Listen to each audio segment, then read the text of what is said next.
Hi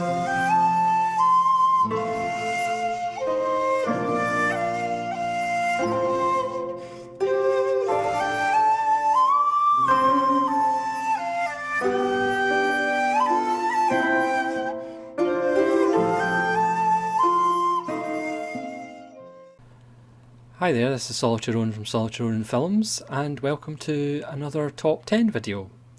And this is another top 10 video that's actually a top 5 video.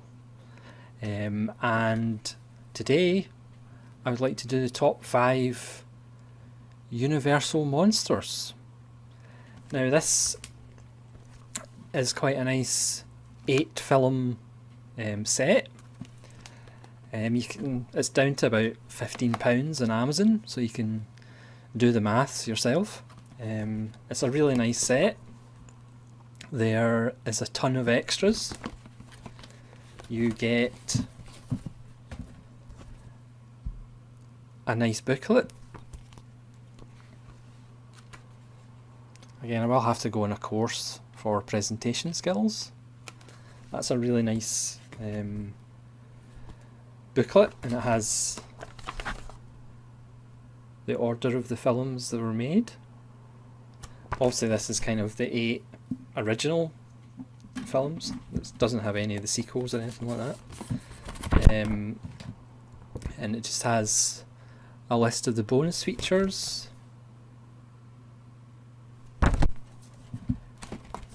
And it also has postcards, which are rather nice. It's the Mummy. Doing a terrible job of getting shine on that. Creature of the Black Lagoon. Frankenstein. Dracula. Phantom of the Opera. The Bride of Frankenstein. The Wolfman, and the Invisible Man. And I know you can buy the box sets, the Legacy box sets. I don't know whether they're just Region A, and that's like the 8 Wolfman films, 7 Mummy films or whatever. But these are just kind of, I think they would call it the origin story films. And then this is the actual box set, which has lovely stills. And it opens up. There's the discs there. And again, there is a back image. And it is a really nice set, especially for the price. So I'm going to try and tell you about my favourite 5. Now again, this might be controversial, I don't know.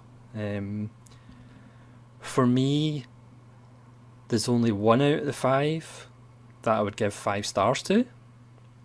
Again, controversial, but true.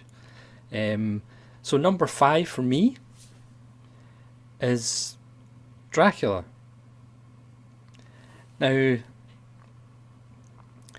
obviously, these are old films, and time perhaps hasn't been kind to them as far as some of the acting. The guy who plays Renfield in this, who also plays Fritz, interestingly enough, in Frankenstein, not the usual Igor or Igor, is quite amazing, gives an amazing performance. Yeah, this is Bela Lugosi in the role that made him famous. It's got lovely set design, as all of them have. I should probably mention the prints on these are really nice. For the films and the age of the films, the prints are gorgeous. And there's a ton of extras, like I said, on each film. For me, This version of Dracula, it just lacks a little bit. It is pretty much the basic story, but I think it's been done a lot better. And honestly, Bela Lugosi for me isn't really that impressive. Again, you have to realise at the time, you have to take into consideration at the time, this was probably, terrifying. But for me, Dracula's number 5. Not the best version of Dracula. For me, it's still, I suppose Nosferatu is not really a version of Dracula, but Nosferatu takes a lot to beat, personally. So number 4, going along with the controversial stuff, it's Frankenstein with Boris Karloff. This to me is a step up from Dracula, due to Colin Clive's wonderful performance as Dr. Frankenstein. Again, Boris Karloff doesn't have a lot he can do with the role, but he actually does a really good job, and for me probably is the best Frankenstein's monster. This is the version with him throwing the little girl into the river or lake, obviously included, because that was one of the scenes that was cut out originally. And again, the sets in this are really nice, and also the burning windmill at the end, or castle, is quite fantastic. So yeah, number 4 is Frankenstein, really good film, and I think has aged better than Dracula, in my opinion. So we'll go on to number 3, if I can dig it out. And number 3 is The Wolfman. I really like this. Again, beautiful print. Lon Chaney Jr. gives a really good performance, a really tortured performance, as a guy who obviously gets bitten by a werewolf and turns into one himself. Claude Rains is excellent as ever. I didn't actually realise Claude Rains was in quite so many of these. He's obviously in Invisible Man and Phantom of the Opera, but he pops up as Lon Chaney Jr.'s uncle. I don't know whether ages wise that actually works, but you never know. This is a really stylish picture. The woods at night with the fog look great. The stuff with the gypsy is great. Bela Lugosi turns up as well and gives a nice performance. And like I said, this spawned about 7 sequels or something,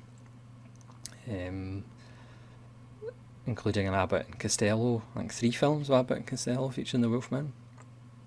I know from, I think, the commentary on Abbott Costello Meets Frankenstein, I think Lon Chaney he wasn't the happiest about being kind of typecast and doing the Wolfman over and over again and doing lots of creature features, but that's unfortunately the trap he got caught in. When you become famous for one thing, Hollywood does tend to typecast you.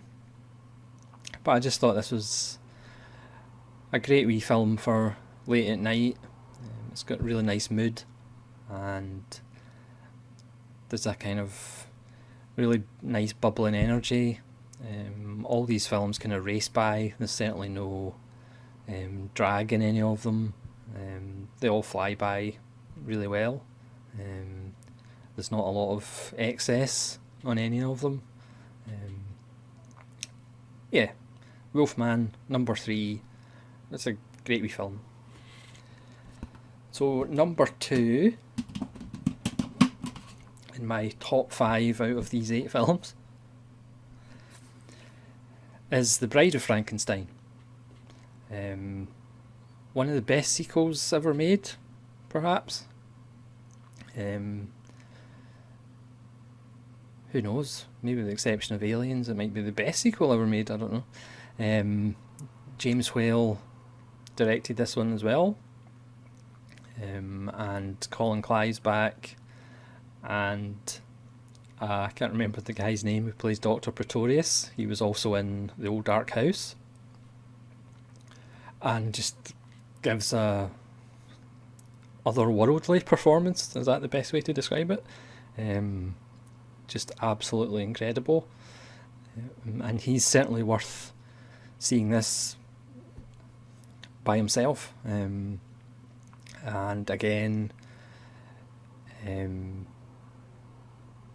Boris Karloff's back, and this time he gets lines of dialogue as Frankenstein's monster, and it's just a better film. There's more depth to it.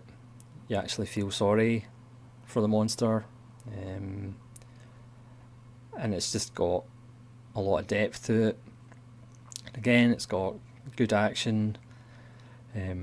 Like I said before, amazing performances in one way or another. And yeah, that's number 2. So can anybody guess what the number 1 film is? In my humble opinion, it's The Invisible Man. I also have this on a separate Universal release. First of all, the print on this is just sensational. Universal, apart from their menu pause, if you pause the film and go away for 5 minutes, it goes to a screensaver and you pretty much have to stop the disc and restart it, which is really annoying. But Universal do a really good job with their Blu-rays. Their prints are generally fantastic. Yeah, this is my favourite. Claude Rains is brilliant in it. Again, I think this spawned 5 or 6 sequels. There's one with Vincent Price. But this is the original and best. Obviously John Carpenter did one with Chevy Chase and Daryl Hannah. But this is just fantastic. Claude Rains starts off being nice and then turns into a bit of a swine. But strangely, you still kind of root for him. And then at the end, he kind of realises what he's done. Obviously, it's another fable about be scared of science and science will turn you into a monster. I mean, I guess it's a bit of wish fulfillment. I think we've all been wanting to be invisible every now and again and to sneak around. It's got great set pieces, great tension. Personally, I think the visual effects, considering this was made in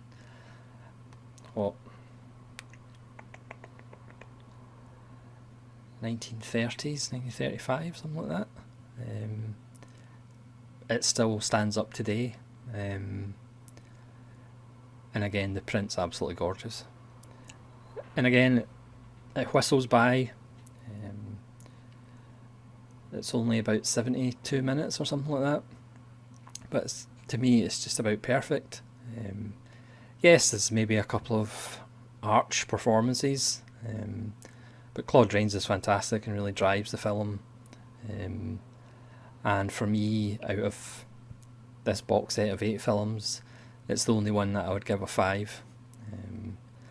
And it will be in that mythical top 150 films that I will probably never do. But it's always in my mind.